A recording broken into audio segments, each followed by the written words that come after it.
Good morning बच्चों, मैं B L Agarwal. आज आप लोगों को इस लेक्चर में Calcutta university contract costing chapter में 2017 में आया हुआ प्रॉब्लम सुल्व करके सिखाने का कोशिश करूंगा। आपके सामने 2017 एक क्वेश्चन रख दिए।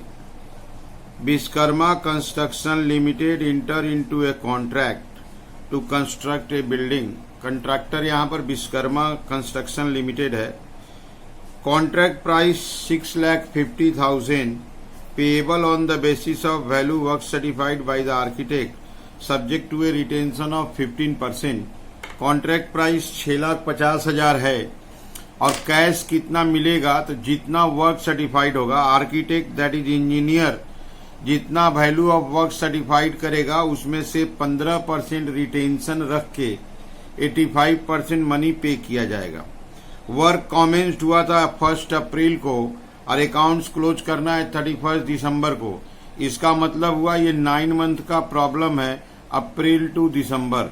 जब 1 ईयर का प्रॉब्लम नहीं होता है, पार्ट ऑफ द ईयर होता है, तो डेप्रिसिएशन के ऊपर खासा ध्यान देना पड़ता है। डेप्रिसिएशन को ध्यान से कैलकुलेट करेंगे।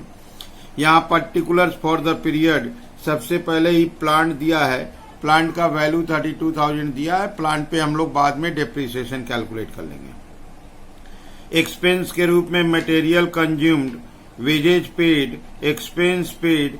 यहाँ इस्टेब्लिशमेंट एक्सपेंस 41,000 दिया है, लेकिन यहाँ लिखा है 25% ही कॉन्ट्रैक्ट से रिलेटेड है, तो इस्टेब्लिशमेंट का 25% कॉन्ट्रैक्ट में लिया जाएगा।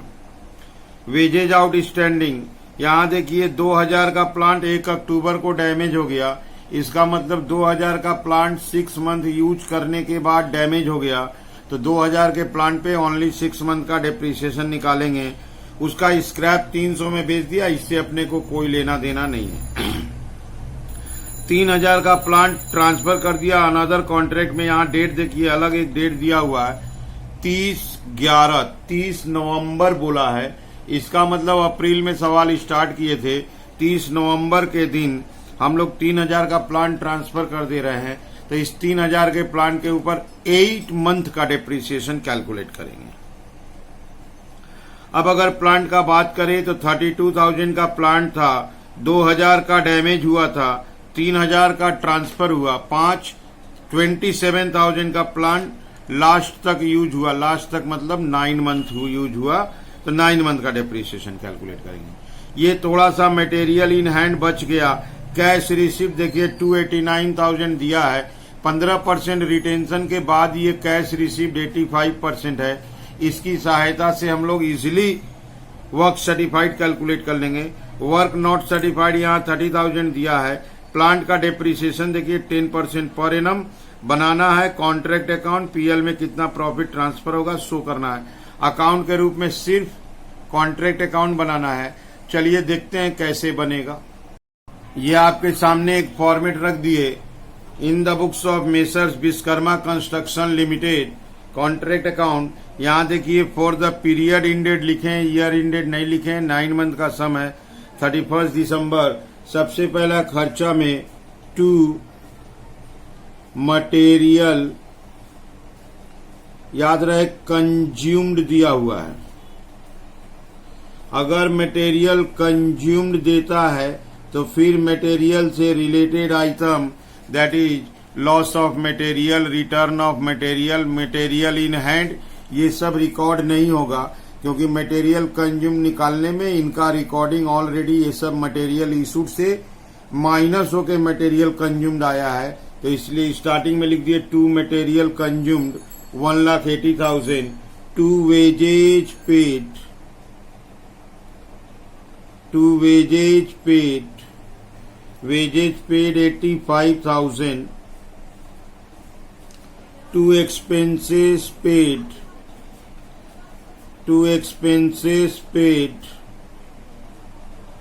38,750, टू इस्टेब्लिशमेंट एक्सपेंसेस,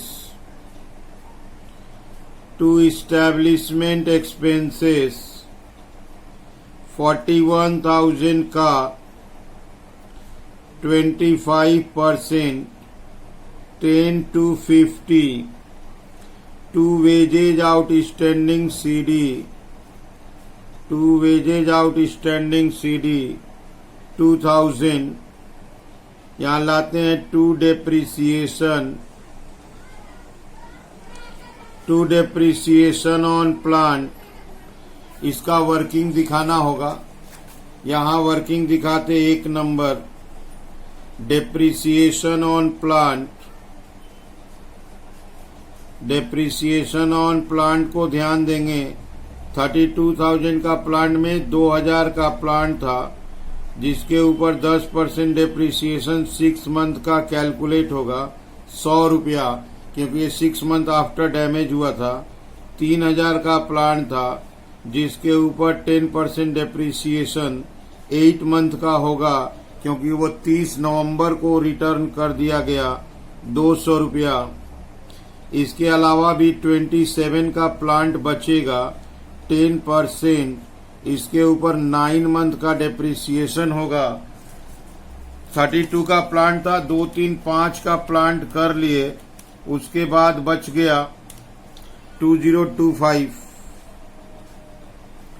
तो ये देखिए 32 हो जाएगा, ये 2025 में 2325 डेप्रिसिएशन हो गया।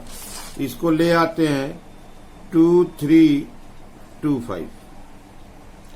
इसके बाद मटेरियल इन हैंड, जनरली इधर लिखते थे by material in hand CD, लेकिन ऐसे सवाल में इस साइड में मटेरियल इशू या मटेरियल परचेज हुआ करता था। यहाँ मटेरियल कंज्यूम्ड है। मटेरियल कंज्यूम्ड होने का मतलब हुआ कि मटेरियल से रिलेटेड सारा आइटम एडजस्टेड है, तो फिर बाई साइड में मटेरियल इन हैंड को नहीं लिखा जाएगा। अच्छा, cash received a work not certified, यहां लाते हैं by work in progress CD work certified, work not certified.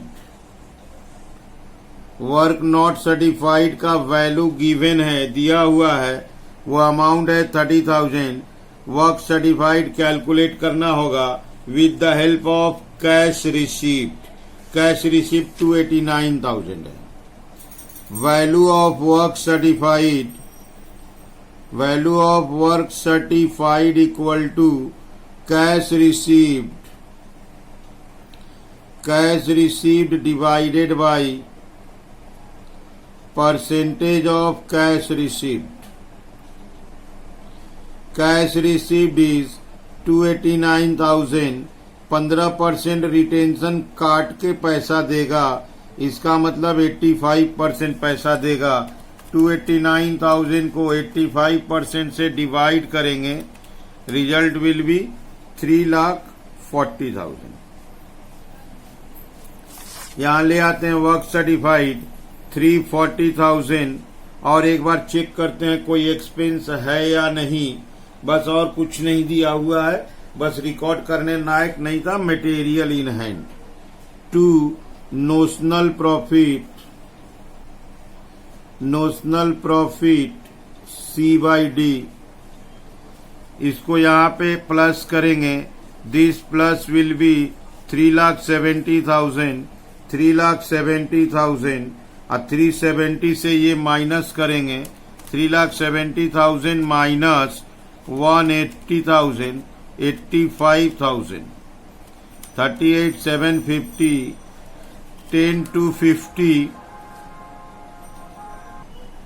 सारा माइनस करने से नोशनल प्रॉफिट आया 51,675। ठीक है,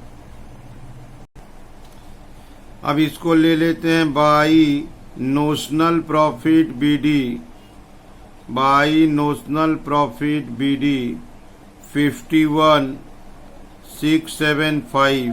अब हम लोग को फॉर्मूला सोल्व करना होगा। पहले देखे कौन सा फॉर्मूला अप्लाई होगा।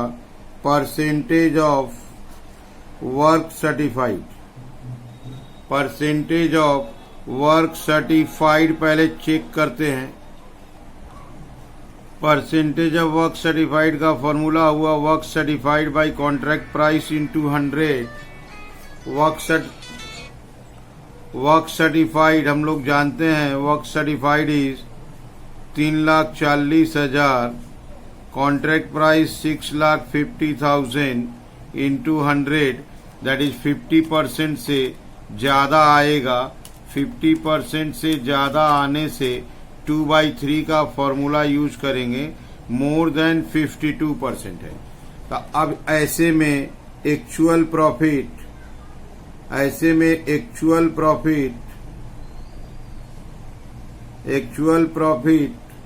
ट्रांसफर टू पीएल, इसका फॉर्मूला यूज करेंगे 2/3 into notional profit, 2/3 into notional profit into cash received divided by work certified. ये फॉर्मूला यूज करेंगे। 2/3 इंटू नोशनल प्रॉफिट देखना होगा 51,675, कैश रिसीव्ड था 289,000, वर्क सर्टिफाइड था 340,000।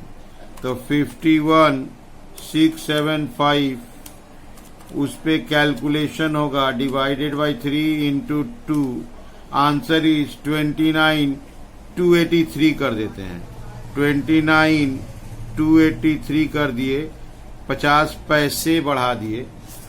यहाँ पे लाते हैं 2, profit and loss account, to profit and loss account actual profit 29,283 to work in progress CD, इसको बोलेंगे अनरियलाइज्ड प्रॉफिट। अनरियलाइज्ड प्रॉफिट कैसे कैलकुलेट होगा, ये साइड प्लस कर दीजिए 51,675 उससे माइनस कर दीजिए, रिजल्ट विल बी 22,392। अब जितना भी सीडी है बीडी बनाएंगे by work in progress, BD 22,392। अच्छा, वेजेज आउटस्टैंडिंग भी था, by wages outstanding BD, wages outstanding BD 2000 था। अच्छा, उस साइड से वर्क इन प्रोग्रेस आएगा, work in progress BD work certified 3,40,000 और वर्क नॉट सर्टिफाइड 30,000। जैसे सीडी बीडी बनाते थे वैसे बना के रख दिए। ये सवाल यहाँ कंप्लीट हो गया। इस सवाल का अगर इम्पोर्टेंट पॉइंट देखा जाए तो यहाँ मटेरियल कंज्यूम्ड दिया था। मटेरियल कंज्यूम्ड का मतलब material issued, material purchase plus, अब माइनस में material return, material stolen, sale of unused material, material in hand, ये सब करने के बाद मटेरियल कंज्यूम्ड आता है। तो कॉन्सेप्ट हुआ मटेरियल कंज्यूम्ड अगर 2 की तरफ खर्चा में लिख दिए तो बाई में मटेरियल इन हैंड या material return, that is material से रिलेटेड कोई भी आइटम होगा नहीं लिखेंगे। अपने क्वेश्चन में मटेरियल इन हैंड था, उसको रिकॉर्ड नहीं किए। एक ये इस सवाल का इंपॉर्टेंट पॉइंट था। प्लस डिप्रिसिएशन था। डिप्रिसिएशन 2000 का प्लांट 6 महीना यूज हुआ था, 3000 का प्लांट 8 महीना यूज हुआ था और रिमेनिंग प्लांट 9 महीना, ऐसे करके डिप्रिसिएशन निकाल लिए। कैश रिसिप्ट से वर्क सर्टिफाइड निकालना जानते हैं। वर्क सर्टिफाइड से परसेंटेज चेक किए, उसके बाद पता चला 2/3 का फॉर्मूला यूज होगा, 2/3 का फॉर्मूला अप्लाई किए।